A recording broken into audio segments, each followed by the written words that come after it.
June 4 நாளுமே அப்புறம் ஆகிடும், இப்படி ஆகிடும், அதுவாகிடும், இதுவாகிடும்னு அவங்களாம் இன்றைக்கி காணாமல் போய் மீடியாவை சந்திக்க முடியாத அளவுக்கு போய் ஒளிஞ்சிக்கிட்டு இருக்கிற கட்டத்துக்கு மக்கள் அனுப்பிச்சிருக்காங்க.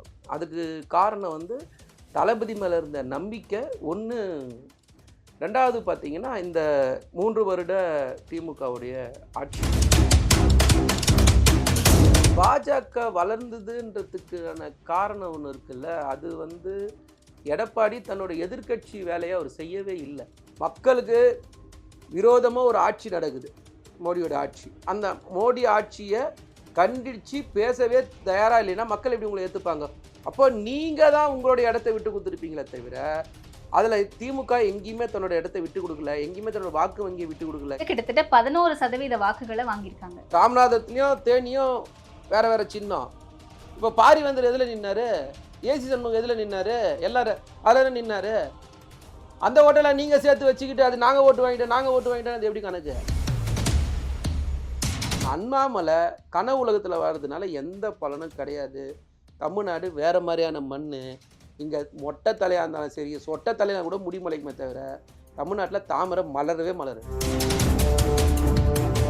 ரொம்ப வருத்தப்பட வேண்டியது யாருன்னா எடப்பாடி பழனிசாமி தான் வருத்தப்படணும், அதிமுக தொண்டர்கள் தான் வருத்தப்படணும். ஏன்னா உங்கள் இடத்த அவங்க வாங்கியிருக்காங்க. நீங்கள் எதிர்க்கட்சிக்குரிய வேலையை நீங்கள் செய்யலை அப்படின்றத தயவு செய்து எடப்பாடி பழனிசாமி உணரணும். எங்களுக்கு சித்தாந்த ரீதியாக, கொள்கை ரீதியாக இந்த நாட்டில் மொத்தமாகவே பிஜேபி இருக்கு.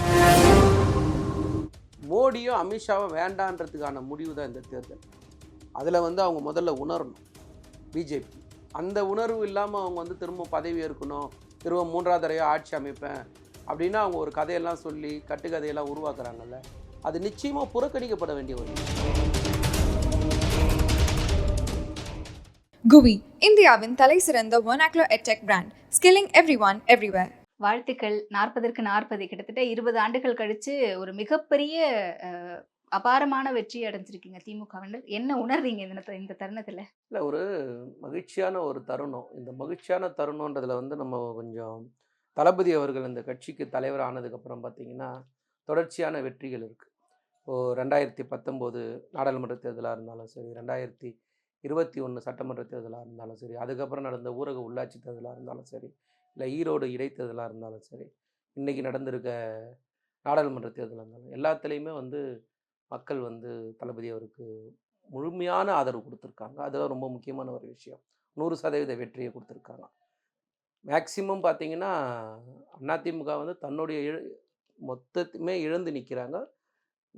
அளவுக்கு அதிகமாக பேசுனாங்கல்ல இந்த தேர்தலுக்கு முன்னாடி ஒரு சிலர், ஜூன் 4 நாளுமே அப்புறம் ஆகிடும், இப்படி ஆகிடும், அதுவாகிடும், இதுவாகிடும்னு அவங்களாம் இன்றைக்கி காணாமல் போய் மீடியாவை சந்திக்க முடியாத அளவுக்கு போய் ஒளிஞ்சிக்கிட்டு இருக்கிற கட்டத்துக்கு மக்கள் அனுப்பிச்சிருக்காங்க.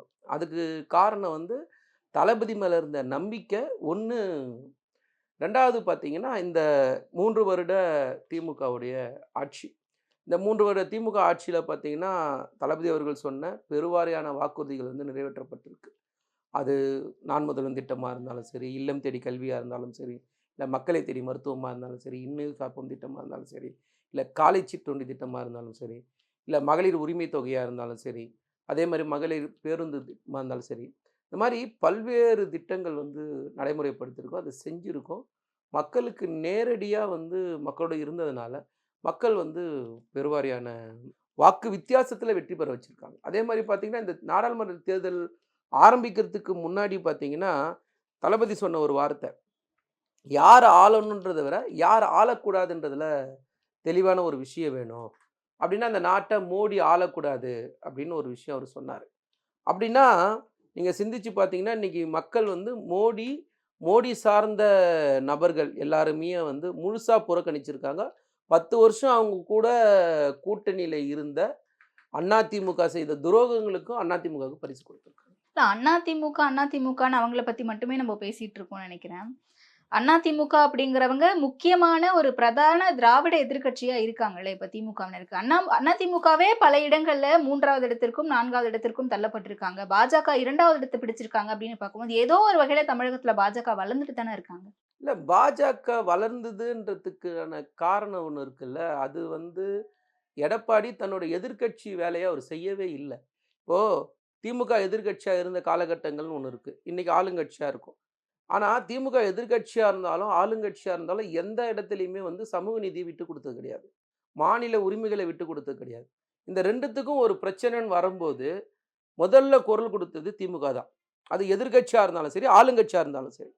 ஆனால் நீங்கள் அதிமுக ஆளுங்கட்சியாக இருக்கும்போது மோடியோடு சேர்ந்து எல்லா சட்டங்களுக்கும் சப்போர்ட் பண்ணது நாடாளுமன்றத்தில் எடப்பாடி பழனிசாமி தான். அது உணவு பாதுகாப்பு மசோதாவாக இருந்தாலும் சரி, இல்லை உதயமின் திட்டமாக இருந்தாலும் சரி, இல்லைன்னா வந்து அக்னிபாத் திட்டமாக இருந்தாலும் சரி, இல்லை வேளாண் சட்டமாக இருந்தாலும் சரி, இல்லை சிஏஏ என்ஆர்சி என்பிஆர் சட்டங்களாக இருந்தாலும் சரி, இல்லை முத்தலாக்கு சட்டமாக இருந்தாலும் சரி, இல்லை டெல்லி மாநில உரிமை பறிப்பு சட்டமாக இருந்தாலும் சரி, இல்லை ஆர்டிகல் 370 திரும்ப பெறதுல இருந்து எல்லா கட்டத்திலையும் மோடியோட கூட்டணியில் இருந்தது எடப்பாடி பழனிசாமி. ஸோ அந்த எல்லா இடத்துலையும் எடப்பாடி பழனிசாமி மோடியோட கூட்டணியில் இருந்ததோட விளைவு கட்சிக்கு துரோகம் பண்ணது இல்லாமல் மக்களுக்கு துரோகம் பண்ணாமல் ஒட்டுமொத்த இந்தியாவுக்குமே துரோகம் பண்ணார். அந்த காலகட்டங்கள்லையும் அந்த வேலையை அவர் செய்யல, தன்னுடைய கடமையை செய்ய தவறினார். இன்னைக்கு எதிர்கட்சி ஆனதுக்கு அப்புறமும் ஒரு மாநிலத்தில் பேரிடர் வருதுன்னு சொன்னால் அந்த பேரிடருக்கு மாநில அரசாக இருந்து ஒரு ஒன்றிய அரசு கிட்ட கேட்க வேண்டிய நிதிக்கு பதில் தம்பிதுரை வந்து நாடாளுமன்றத்தில் என்ன சொல்றாரு, நிதி கொடுக்காதீங்க, ஏற்கனவே கொடுத்த நிதி என்னாச்சுன்னு கணக்கு கேளுங்கன்னு சொல்றாரு. ஸோ அப்போ எதிர்கட்சிக்கான வேலையை நீங்க செய்யல, ஆளுங்கட்சியாக இருந்தாலும் வேலை செய்யல, எதிர்கட்சிக்கான வேலை செய்யல. சரி, ஏதாவது ஒரு வகையில் இந்த 3 வருஷத்தில் எதிர்கட்சி ஆனதுக்கப்புறம் எடப்பாடி பழனிசாமி அவர்கள் எதிர்கட்சி ஆனதுக்கப்புறம் எதிர்கட்சி தலைவராக ஆனதுக்கப்புறம் ஏதாவது ஒரு இடத்துல மோடியை கண்டிச்சு கூட அவர் பேச தயாரா இல்லை. எந்த இடத்துலையும் நீங்கள் தேர்தல் பரப்புரையில் கூட அது செய்யல அவர். ஸோ அப்போ அவர் முழுசாக மக்கள் வந்து அந்நியப்பட்டு போயிட்டார். இங்கே மோடியை கூட்டுக்குன்னு வந்து அவருக்கு 4 தொகுதியை கொடுத்து அவர் 4 தொகுதியில் எம்எல்ஏ வாக்கந்து யாரு? இந்த எடப்பாடி பழனிசாமி தானே. நீங்கள் மக்களுக்கு விரோதமாக ஒரு ஆட்சி நடக்குது, மோடியோட ஆட்சி. அந்த மோடி ஆட்சியை கண்டிச்சு பேசவே தயாராக இல்லைன்னா மக்கள் எப்படி உங்களை ஏற்றுப்பாங்க? அப்போ நீங்கள் தான் உங்களுடைய இடத்த விட்டு கொடுத்துருப்பீங்களே தவிர, அதில் திமுக எங்கேயுமே தன்னோட இடத்த விட்டு கொடுக்கல, எங்கேயுமே தன்னோட வாக்கு வங்கியை விட்டு கொடுக்கல. எந்த இடத்துலையும் வந்து ஒரு இடத்துல நான் சொல்றது இந்த வாக்கு வங்கின்னு நம்ம சொல்லிட முடியாது இல்ல. நான் கடந்த தேர்தலில் வந்து திமுகவுக்கு கிடைச்ச வாக்கு வங்கியை விட இந்த முறை பெர்சன்டேஜ் வைஸ் பார்த்தோம்னா அது குறைஞ்சு தானே இருக்கு. போன வாட்டி நம்ம வரும்போது நம்ம எதிர்கட்சியில் இருந்தோம், ஆளுங்கட்சியாக இருக்கிற போது என்னன்னா எல்லாரையும் திருப்திப்படுத்தணும்னு நினைப்பாங்க. அது கட்டாயமாக யாராவது ஒருத்தர் வந்து திருப்தி இல்லாமல் தான் இருப்பாங்க. அதனால் சில சதவீதங்கள் வந்து குறையலாம். ஆனால் 40க்கு 40 கொடுத்தாங்கல்ல. இன்னைக்கு டெல்லியில் மோடிக்கு வந்து யாரோட காலில் விழுந்து ஆட்சியை பிடிப்பாருன்னு தெரியாத அளவுக்கு தான் மோடி இருக்கார். ஆனால் இங்கே 40 நம்ம கிட்ட கொடுக்குறாங்கன்னா என்ன அர்த்தம்? நம்மளை முழுசாக நம்புறாங்கன்னு அர்த்தம். தளபதியை முழுசாக அந்த நாட்டு மக்கள் நம்புறாங்க. அதனால் அது ஒரு பெரிய விஷயம் இல்லைன்னு நாங்கள் நினைக்கிறோம். ஓகே, இப்போ பாஜகவை பொறுத்த வரைக்கும் பாஜகவினுடைய வளர்ச்சியை எப்படி பார்க்குறீங்க? இல்லை, அது வளர்ச்சிலாம் இல்லை. அதாவது இங்கேருந்து ஒரு ஆளுநரை கூட்டின்னு வந்து ஒரு நாடாளுமன்ற தொகுதியில் நிற்க வைக்கிறது, ராஜ்யசபாவால் தேர்ந்தெடுக்கப்பட்ட ஒரு ஒன்றிய அமைச்சரை கூட்டின்னு வந்து இங்கே தொகுதி கொடுத்து நிற்க வைக்கிறது, இங்கே இருக்கிற சட்டமன்ற எதிர்க்கட்சி தலைவரை கூட்டின்னு வந்து இன்னொரு தொகுதியில் நிற்க வைக்கிறது, நம்ம அந்த மாதிரி யாருமே நிற்க வைக்கலையே. அப்படி நிக்க வச்சுதான் இன்னைக்கு அவங்க கிட்டத்தட்ட 11% வாக்குகளை வாங்கியிருக்காங்க. அதுதான் சொல்றேன். அந்த மாதிரி நிக்க வச்சு அந்த மாதிரி வர ஒரு செயற்கையால வெற்றியால உங்களால என்ன செய்ய முடியும்? அது ஒரு ஸ்ட்ராட்டஜின்னு எடுத்துக்கலாம்ல நம்ம. ஸ்ட்ராட்டஜியா? அது ஸ்ட்ராட்டஜியே கிடையாது. நீங்க நட்சத்திர முகங்களை நிக்க வச்சதுனால தானே உங்களுக்கு 11% வாக்குகள் உங்களே நீங்க ஏமாத்திக்கிறது. அடுத்த தேர்தல் வந்து யாரை நிக்க வைப்பீங்க? அப்படி ஒரு கேள்வி வரும்ல. இந்த தேர்தலில் நீங்க அதை சொல்றீங்க, ஒரு மாய தோற்றத்தை உருவாக்குறீங்க. மாய தோற்றம் நிக்காது இல்ல ரொம்ப நாளைக்கு. சரி, கடந்த அடுத்த தேர்தல் வந்து என்ன பண்ணீங்க? அப்ப நிக்க வைக்க முடியுமா? அப்போ அது முடியாத ஒரு காரியம். ஸோ நீங்களா ஒரு பொய்யான பிம்பத்தை நம்பி நீங்கள் செய்கிறீங்க. நான் என்ன சொல்கிறேன், அண்ணாமலை வந்து டெய்லியும் பத்திரிகையாளர்கிட்ட சந்திச்சாரா? ஏன் இப்போ சந்திக்க மாட்டுறாரு? சந்தித்து மக்கள் கேட்குற கேள்விக்கு பதில் சொல்லுங்கள். என்ன பேச்சு பேசுகிறீங்க? மன்னர் பரம்பரை, மன்னங்கட்டி பரம்பரை பேசுனீங்களா இல்லையா? ஜூன் 4ஆம் தேதிக்கு மேலே கோயம்புத்தூரில் எழுதி வைத்துக் கொள்ளுங்கள், இதெல்லாம் நாங்கள் ஜெயிச்சிருவோம் பேசுனீங்களா பேசலையா? எல்லாத்துலேயும் போய் 25% ஓட்டு வாங்குவேன், 30% ஓட்டு வாங்குவேன். நான் என்ன சொல்கிறேன், தமிழ்நாடு வேறு மாதிரியான ஊர். நான் தெளிவாக சொல்கிறோம்ல, இங்கே வந்து நம்ம ஆளுங்கிட்ட வளர்ச்சியை பற்றி பேசுனா வளர்ச்சியை பற்றி பேசணும். நீங்கள் அண்ணாமலைன்னு இல்லை, இந்த 2024 தேர்தலை பொறுத்த வரைக்கும் மோடி உட்பட இந்த நாட்டுடைய காபந்து பிரதமராக இருந்த மோடி கூட தேர்தல் தோல்வி பயத்தில் எல்லா இடத்துலையும் வளர்னாங்க. இதுதான் யதார்த்தமான நடந்த உண்மை. நீங்கள் 2014 மோடி பேசுனது பார்த்தீங்கன்னா வளர்ச்சி வளர்ச்சின்னு தான் பேசினாரு. வளர்ச்சியின் நாயகன்ற மாதிரி தான் அவருக்கு பிம்பத்தை கட்டமைச்சாங்க. இல்லாத போலி குஜராத் மாடல்னு ஒரு கதையை உருவாக்குனாங்க. அது 2019க்கு வரும்போது புல்வாமா தாக்குதல் தான் அவர் வந்து திரும்பவும் ஆட்சி அமைச்சாரு. இன்னைக்கு அவரோட குட்டு வெளியில தெரிஞ்சிடுச்சுல்ல. அப்போ தோல்வி பயத்துல மோடி என்ன பேசுறாரு? பேசாத விஷயம். முதல்ல காங்கிரஸ் தேர்தல் அறிக்கை குடுத்த உடனே, முஸ்லீம் கட்சியோட தேர்தல் அறிக்கை மாரின்னு சொல்றாரு முதல்ல. அதுக்கப்புறம் என்ன சொல்றாரு? எரும மாடு, பசு மாடுன்றாரு. அப்புறம் தாலிய பறிச்சு குடுத்துருவாருன்றாரு. அப்புறம் உங்க இடஒதுக்கீடு எடுத்து அவங்களுக்கு குடுத்துருவாருன்றாரு. அப்போ ஒரு பிரதமர் வந்து தன்னுடைய நிலைய மறந்து இந்த தேர்தல் பிரச்சாரம் பண்ணாரு. அவரோட சீடர் தானே, நேரடி சீடரா இருந்தாலும் சரி, மறைமுக சீடர் தான் அண்ணாமலை எப்படி பேசினார்னா, அத விட மோசமா பேசினாரு. உயிரே போனாலும் நீட் விலக்கு நாங்க தரமாட்டோம் அப்படிலாம் பேசினாரு. முதல்ல எங்களுக்கு ஒரு விஷயம் என்னன்னா, எந்த கட்சியா இருக்கட்டும், மக்களோட இருக்கணும் நீங்க.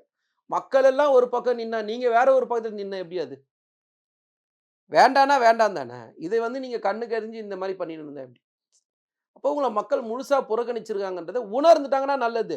இல்ல திரும்பவும் நாங்க இப்படி அப்படி நீங்க சொன்ன மாரி நாங்க 11% ஓட்டு வாங்கிட்டோம், 10% ஓட்டு வாங்கிட்டோம்னு நெனச்சாங்கன்னா, அடுத்த தேர்தல்ல அதையும் இல்லாம அனுப்பிச்சுருவாங்க மக்கள். கடந்த முறை இந்த பெர்சன்டேஜ் அப்படிங்கிறது கிட்டத்தட்ட 3% அந்த அளவுல தான் இருக்கு. 3லிருந்து 4% தான் இருக்கு. ஒரேடியா 7% ஏறி 11.24% அப்படிங்கிறது அதிகமா தானே பார்க்கப்படுது. இல்ல இப்ப நீங்க பொதுவா ஒரு விஷயம் இருக்குல்ல. போன வாட்டி எத்தன தொகுதியில நின்னாங்க? இந்த வாட்டி எத்தன தொகுதியில நிக்கிறாங்க? போன வாட்டி ஓட்டு போலிங் எவ்வளோ? இந்த வாட்டி எவ்வளோ ஓட்டு போலிங்கு? அதெல்லாம் சேர்ந்தது தான் வந்து வோட் ஷேர்ன்றத பிரிச்சு பார்க்கறது. பொதுவா இவரு 40 தொகுதியில நிக்கிறதுனால வந்து இவருக்கு எவ்வளோ ஓட்டு வரும்? அந்த ஒரு விஷயம் இருக்குல்ல. இந்த வாட்டி நீங்க எத்தன தொகுதியில நிக்க வச்சிருக்கீங்க? நீங்க ஒரு சில குறிப்பிட்ட வேட்பாளர்லாம் பேசி பிரிச்சீங்கன்னு வச்சுக்கங்களேன், 3% தான் அது வரும். அதுக்கு மேல வராது.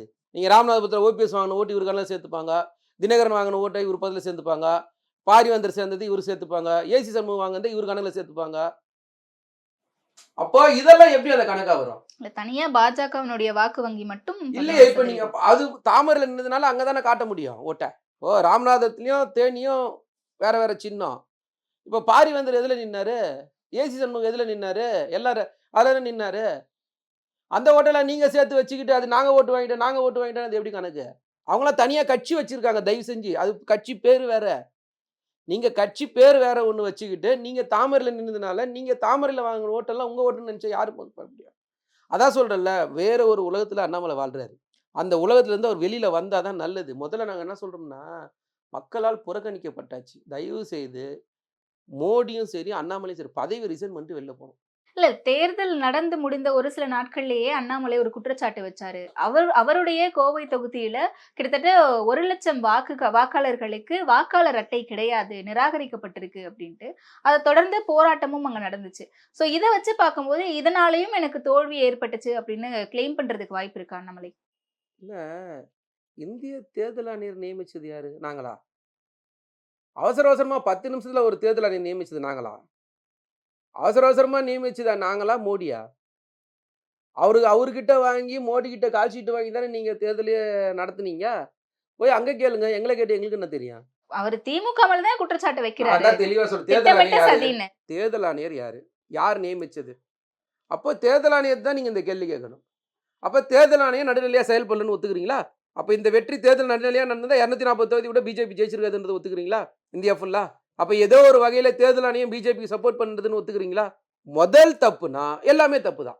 நீங்க பண்ண தப்புக்கு எங்க மேல பழிய அது கொடுமை என்னன்னா, உலகத்திலேயே ஒரு கட்சியோட தலைவரா இருந்துகிட்டு, வேட்பாளரா இருந்துகிட்டு, ஓட்டு போட்டதுக்கு அப்புறம் ஓட்டு இல்லன்னு சொன்னது இவரா தான் இருப்பாரு. எத்தன தடவ தேர்தல் ஆணையம் சொல்லுது, வாக்காளர் சரி பாருங்க, வாக்காளர் பட்டியல பாருங்க, ஓட்டர் ஐடி இல்லன்னா எழுதி குடுங்கன்னு எத்தன தடவ சொல்லுது. எங்க போயிருந்தீங்க அப்பல்லாம்? அதுக்கு பதில் இருக்கா அண்ணாமலை கிட்ட? தேர்தல் ஆணையத்த கேட்க வேண்டிய கேள்விய நீங்க போய் தேர்தல் ஆணையத்த கேளுங்க. எங்கள பார்த்து கேட்க வேண்டிய கேள்விய எங்கள கேளுங்க, நாங்க பதில் சொல்ல தயாரா இருக்கோம். எங்களுக்கு அதுல பிரச்சனை கிடையாது. ஆனா அண்ணாமலை கனவு உலகத்துல வாழறதுனால எந்த பலனும் கிடையாது. தமிழ்நாடு வேற மாரியான மண்ணு. இங்க மொட்டை தலையா இருந்தாலும் சரி, சொட்டை தலையா கூட முடி முளைக்குமே தவிர, தமிழ்நாட்டுல தாமரை மலரவே மலராது. தேர்தல் முடிவுகள் படி பார்க்கும்போது பாஜகவினர் கிட்டத்தட்ட தமிழகத்துல 10 இடங்கள்ல 2ஆம் இடத்துல இருக்காங்க திமுகவுக்கு அடுத்தபடியா. சோ அந்த வகையில அதிமுகவை பின்னுக்கு தள்ளுறது, அதிமுகவினுடைய சரிவு அப்படிங்கிறது தமிழகத்துக்கு ஆரோக்கியமான அரசியலா இருக்குமா? நிச்சயமா இருக்காது. அதுல மாற்றமே இல்ல. நாங்க என்ன சொல்றோம்னா, எடப்பாடி பழனிசாமி தன்னுடைய வேலைய செய்தா நல்லதுன்னு நாங்க திரும்ப திரும்ப சொல்றோம். எதிர்க்கட்சிக்குரிய வேலைய செய்தா ரொம்ப நல்லது தான். ரொம்ப வருத்தப்பட வேண்டியது யாருன்னா எடப்பாடி பழனிசாமி தான் வருத்தப்படணும். அதிமுக தொண்டர்கள் தான் வருத்தப்படணும். ஏன்னா, உங்க இடத்த அவங்க வாங்கியிருக்காங்க. நாங்க எதிர்க்கட்சி, நீங்க எதிர்க்கட்சி அப்படின்னா அது வேற அரசியல். நாங்க ஆளுங்கட்சி, நீங்க ஆளுங்கட்சின்னா அது வேற கணக்கு. அதாவது நான் சொல்ற ஆளுங்கட்சின்னா, நாங்க ஒரு கட்ட எதிர்க்கட்சியா இருக்கும்போது, நீங்க எதிர்க்கட்சியா இருக்கீங்கன்னா வேற. நாங்க ஆளுங்கட்சியா இருக்கும்போது, நீங்க ஆளுங்கட்சியா இருக்கணும் அது வேற கதை. ஆனா நாங்க ஆளுங்கட்சியா இருந்து, நீங்க எதிர்க்கட்சியா இல்லாம இருந்தா, இதான் நடக்கும். நீங்க எதிர்க்கட்சிக்குரிய வேலைய நீங்க செய்யல. அப்படின்றத தயவு செய்து எடப்பாடி பழனிசாமி உணரணும். எங்களுக்கு சித்தாந்த ரீதியா, கொள்கை ரீதியா இந்த நாட்டுல மொத்தமாவே பிஜேபி இருக்கக்கூடாது. இங்க ஒவ்வொரு தமிழர்களும், திராவிடர்களும் கஷ்டப்பட்டு உருவாக்கியிருக்கு இந்த நிலத்த. பக்குவப்படுத்தி வச்சிருக்கோம். பிஜேபி மாரியான ஆட்கள் இங்க இருக்கிறது நம்ம மண்ணுக்கு நல்லதில்ல. ஏன்னா, ஒரே ரொம்ப பழைய வசனம் தான். மதம் யானைக்கு பிடிச்சாலும் பிரச்சனை தான், மனுஷனுக்கு பிடிச்சாலும் பிரச்சனை தான். அந்த மாதிரி மத ரீதியா தேர்தல அணுகுறது, மத ரீதியா மக்கள பார்க்கிறது நிச்சயமா நல்லதில்ல. அது மனுஷ குலத்துக்கே நல்லதில்ல. ஹிட்லர மாரி இங்க இன்னொருத்தர் உருவாவறத நிகழ்காலத்துல யாருமே விரும்பல. ஹிட்லருக்கு புடிச்சது மதம் தான். அதனால இந்தியாவிலயும் அந்த மாரி யாரும் இருக்கக்கூடாதுன்றது தான் நாங்க நினைக்கிறோம். தமிழ்நாட்டிலே நீங்க அத எடுத்துன்னு திணிக்க முயற்சி பண்றீங்க. 10 தடவ மோடி இங்க வராரு. ஆனா ஒரு தடவையும் வளர்ச்சிய பத்தி பேச அவர் தயாரா இல்ல. நீங்க விவேகானந்தர் பாறைக்கு வர்றீங்க, தியானம் இருக்கிறீங்க. அதுக்கு முன்னாடி ஸ்ரீரங்கத்துக்கு வரும்போதும் சரி, ராமேஸ்வரத்துக்கு வரும்போதும் சரி, புனித பயணமா நீங்க வாங்க வந்துட்டு போங்க. அதெல்லாம் சொல்லல. அது உங்களுடைய நம்பிக்கை. ஆனா அத்தன தடவ அதுக்கு அவ்வளோ முக்கியத்துவம் குடுக்குற நீங்க, ஒரு தடவையாவது மக்களுக்கு முக்கியத்துவம் குடுங்க. மழை மாரி, வெள்ளம் மாரியான வர பிரச்சனைகளுக்கு நிதி கேட்கும்போது, அந்த மாரியான காலகட்டங்கள்ல நீங்க ஒரு இடத்துலயும் மக்கள பத்தி நீங்க சிந்திக்கவே தயாரா இல்ல. அண்ணாமலையோட இந்த இடத்துக்கு காரணம் முழுக்க முழுக்க எடப்பாடி பழனிசாமி தான். இல்ல பிஜேபியோட இந்த இடத்துக்கு காரணம் எடப்பாடி பழனிசாமி தான். எடப்பாடி பழனிசாமி தன்னுடைய பதவிக்குரிய வேலைய செய்தா மட்டும் தான் அதிமுக இங்க இருக்கும். இல்லைனா பாதிப்பு அதிமுக தான். எங்களுக்கு இல்ல. நாங்க ஒரு கட்டத்துல 2014ல யாரும் மறந்திருக்க மாட்டாங்க. அம்மையார் ஜெயலலிதா கேட்ட ஒரு வார்த்தை. மோடியா? லேடியான்னு கேட்டாங்க. அந்த கட்சிக்கு நீங்க இன்னைக்கு பொதுச் செயலரா இருக்கீங்க. உங்களால ஒரு இடத்துல பேச முடியுதா? ஒரே ஒரு நான் கேட்கிறது, ஒரு தெருமுன கூட்டத்துல கூட எடப்பாடி பழனிசாமி பேச தயாரா இல்ல. நீங்க பொதுக்கூட்டம் போடுறீங்க, மாநாடு போடுறீங்க, போராட்டம் நடத்துறீங்க, எல்லாம் சரி. யாருக்கு எதிரா நடத்துறீங்க? மோடிக்கு எதிரா தான் நடத்துறீங்க. கூட்டணியில இருந்தேன், நான் பேசல. இன்னைக்கு எதிலே வெளிய வந்து கூட நீங்க பேச தயாராவே இல்லையே. அப்புறம் எப்படி மக்கள் உங்கள நம்புவாங்க? நீங்க எடப்பாடி பழனிசாமி செய்ற ஒவ்வொரு தப்பும், அதிமுக செய்ற ஒவ்வொரு தப்பும், அவங்களுடைய இடத்த விட்டு குடுக்குறாங்க பிஜேபிக்கு. ஆனா சுத்தமா பேசவே இல்லன்னு சொல்லிட முடியாதுல்ல. பல இடங்கள்ல பேசியிருக்காரு. அவர் மட்டும் இல்லாம ஜெயக்குமாரா இருக்கட்டும், இல்ல ஆர்பி உதயகுமாரா இருக்கட்டும், இவங்கலாம் பேசிட்டு தானே இருக்காங்க. இல்ல நீங்க அந்த கட்சியோட முகமா யார இன்னைக்கு ப்ரொஜெக்ட் பண்றீங்க? இன்னைக்கு எடப்பாடி பழனிசாமி தானே ப்ரொஜெக்ட் பண்றீங்க. அப்ப எடப்பாடி பழனிசாமிய காட்டும்போது, எடப்பாடி பழனிசாமி தானே பேச வேண்டியது இருக்கு. அப்ப நீங்க எடப்பாடி பழனிசாமி பேசாதம்போது அது எப்படி எடுபடும்? நீங்க 3ஆம் கட்ட தலைவர், 4ஆம் கட்ட தலைவர் பேசுறதுல என்னைக்குமே எடுபடாது. முதல்ல நீங்க என்ன பேசுறீங்க? நீங்க என்ன செய்றீங்கன்னு ஒரு கேள்வி இருக்கு. அத முழுசா நான் திரும்ப சொல்றேன். எதிர்க்கட்சி தலைவருக்குரிய எந்த வேலையும் எடப்பாடி பழனிசாமி செய்யல. அதிகமா போராடினது எதுன்னா, சட்டசபையில சீட்டு தரலன்னு தான் அவர் போராட்டம் பண்ணாரு. மக்களுக்காக நீங்க நின்னுருந்தீங்கன்னா, மக்கள் உங்க பின்னாடி நின்னுருப்பாங்க. நீங்க மக்களுக்காக நிக்கல, மக்கள் உங்கள தூக்கி வெளிய போட்டாங்க. அவ்வளவுதான். அப்ப அதிமுகவ திமுக விட்டுக் கொடுக்க விரும்பலன்னு எடுத்துக்கலாமா? எங்களுக்கு எதிரி அவங்க தானே. அதுல என்ன கருத்து இருக்கு? அதுல மாற்று கருத்தே உங்களுக்கெல்லாம் வேண்டாம். தமிழ்நாட்ட பொறுத்தவரைக்கும் நான் தான் சொல்றேன்ல, திமுக ஆளுங்கட்சி. அதிமுக எதிர்க்கட்சியா செயல்பட்டா நல்லது. அதிமுகவுக்கே இல்லைன்னா காலப்போக்குல பொதுவாவே பிஜேபி மாநில கட்சியோட கூட்டணி வச்சு என்ன பண்ணும்னா, அந்த மாநில கட்சிய உறிஞ்சி எடுத்துரும். நீங்க எல்லா இடத்துலயும் பார்த்துக்கலாம். சிவசேனா அந்த மாரி தான். நிதிஷ்குமார் அந்த மாரி தான். பீகார்ல. இன்னைக்கு எடப்பாடியோட நிலைமையும் அந்த நோக்கி போயிடக்கூடாதுன்னு தான் நாங்க வருத்தப்படுறோம். எதார்த்தமானது தானே உண்மை தானே இதுன்னு. ஏன்னா, இப்போ நம்ம கல்வியா, வேலைவாய்ப்பா, சுகாதாரமா எல்லாத்துலயும் தமிழ்நாட்ட நம்ம கட்டமைச்சு வச்சிருக்கோம். நீங்க இன்னைக்கு பிஜேபி ஆள்ற உத்தரப்பிரதேசமோ, ராஜஸ்தானோ, மத்திய பிரதேசமோ, சத்தீஸ்கரோ இங்க எல்லாருக்கும் நம்பிக்கை இருக்கு. நான் திரும்ப சொல்றேன். கடவுள் நம்பிக்கையோ, எந்த நம்பிக்கையும் எல்லாருக்குமே இருக்கு. ஆனா யாரும் இங்க அத வெளிய காட்ட மாட்டாங்க. அது அவங்களோட தனிப்பட்ட விருப்பம். ஆனால் நீங்கள் என்ன பண்ணுறீங்க, தேர்தல் அறிக்கையிலேயே இந்த வாட்டி தேர்தல் அறிக்கையில் என்ன சொன்னாங்க அவங்க?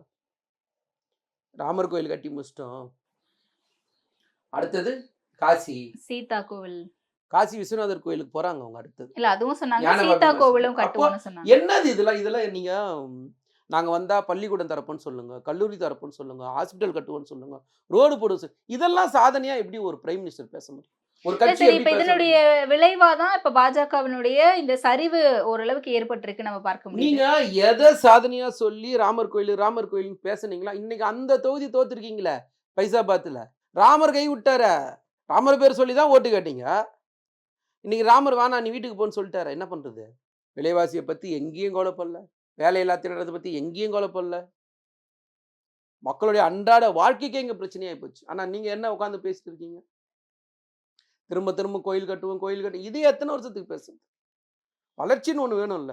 அப்ப இந்த முறை மீண்டும் ஆட்சி அமைக்கிறதுக்கான சாதகம் பாஜகவுக்கு ஓரளவுக்கு இருக்குன்னு நீங்க பாக்குறீங்களா? ஏன்னா இன்னைக்கு சாயந்தரமே வந்து இந்தியா கூட்டணி ஒரு ஆலோசனை கூட்டம் ஒண்ணு நடத்த போறாங்க. அதுல முதலமைச்சர் அவர்களும் கலந்துக்கிறதா இருக்கிறாரு.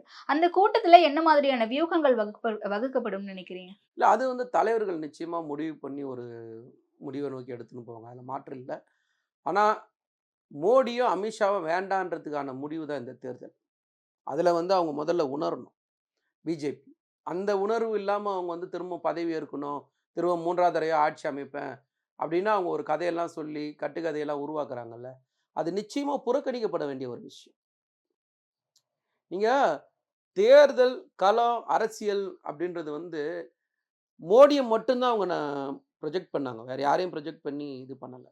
நேற்றுலாம் எனக்கு முதல் 2 சுட்டுலாம் வந்து பார்த்த உடனே மோடியே தோத்துருவாரு, ரொம்ப சந்தோஷமான விஷயம்னு நினச்சேன். வாரணாசியில் முதல் 2 ரவுண்டில் வந்து 6000 1500 லீடிங்கில் வந்து பின்னாடி போயிட்டார் அவர். அப்புறம் அவரே ஜெயிச்சாரா இல்லை ஜெயிக்க வச்சாங்களான்னு தெரியல, எனக்கு அந்த சந்தேகம்லாம் வேறு இருக்குது.